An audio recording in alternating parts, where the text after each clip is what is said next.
ہم یہ کہتے ہیں کہ اگر ہم نے بلوم ٹیکسانومی کی کوگنیٹو ڈومین کو یوز کرتے ہوئے لرننگ آؤٹ کمز لکھنے ہوں تو ہم کیا کریں گے.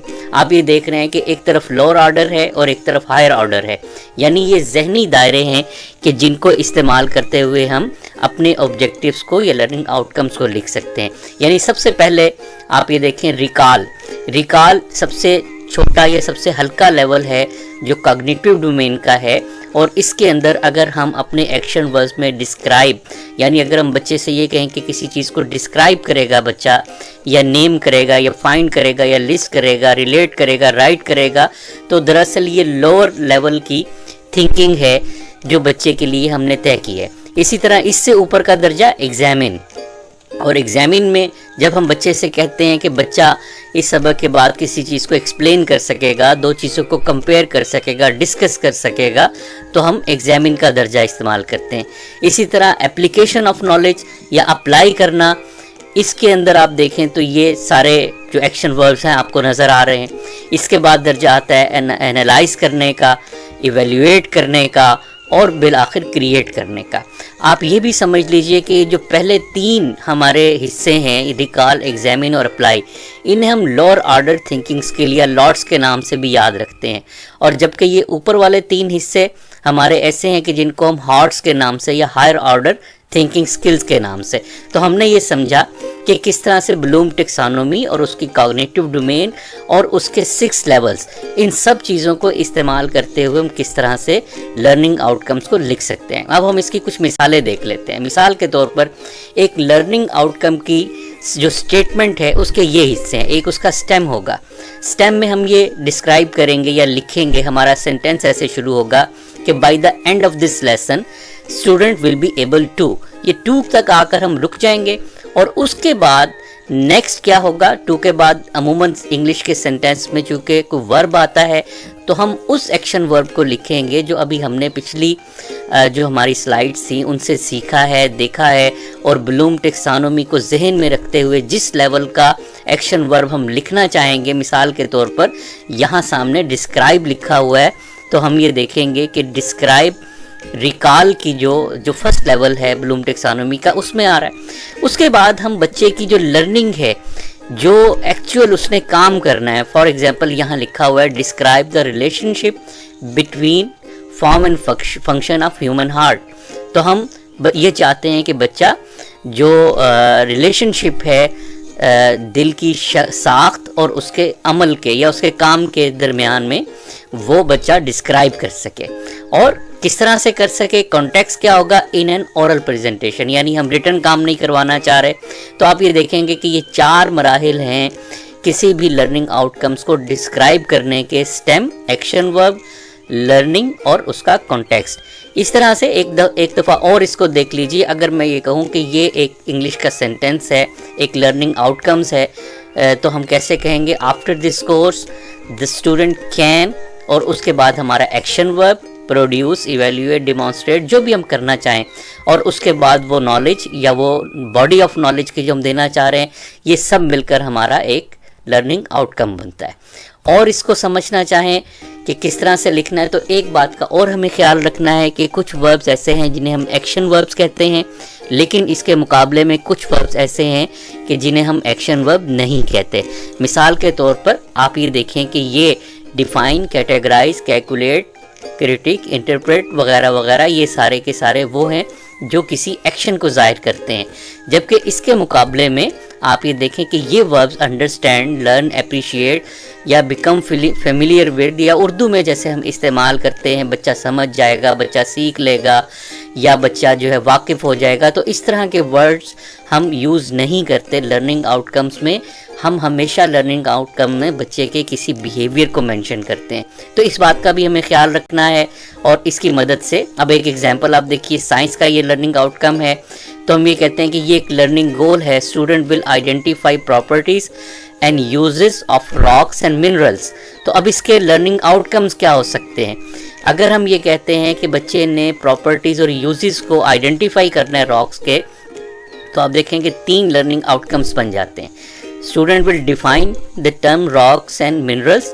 student will name 3 properties or characteristics of minerals, or student will give at least 4 examples of the uses of rocks and minerals. اس کا مطلب یہ ہے کہ اگر آپ لرننگ آؤٹ کم کو دیکھیں نمبر 1 کو 2 کو 3 کو، تو اس میں سے آپ کو ڈیفائن، نیم اور give example یا یوزز وہ آپ کو نظر آ رہا ہے کہ کتنا اسپیسیفک کر کے لکھا گیا ہے، اور یہ سارے کا سارا بچے کے ایکشنز یا آؤٹ کمز کی صورت میں دیا گیا ہے. تو یہ طریقہ ہے لرننگ آؤٹ کمز کو لکھنے کا. تو آج کی ویڈیو میں ہم نے یہ سمجھ لیا کہ لرننگ آؤٹ کمز کیا ہوتے ہیں، اور لرننگ آؤٹ کمز کو رائٹ کیسے کیا جاتا ہے، اور اس کو کیسے ہم لکھ سکتے ہیں، اور بعد میں چونکہ ہم نے اسی کو اسیس کرنا ہوتا ہے تو ہم نے یہ سیکھا. ہماری آپ مزید ویڈیوز دیکھ سکتے ہیں عمل کے یوٹیوب چینل پر، اور اس کے ساتھ ساتھ ہمارا میگزین تعلیمی قیادت آپ سبسکرائب کیجئے، اس کی ممبرشپ حاصل کیجئے، اور اس کے لیے جو نمبرز دیے گئے ہیں ان پر آپ رابطہ کر سکتے ہیں. بہت شکریہ. السلام علیکم.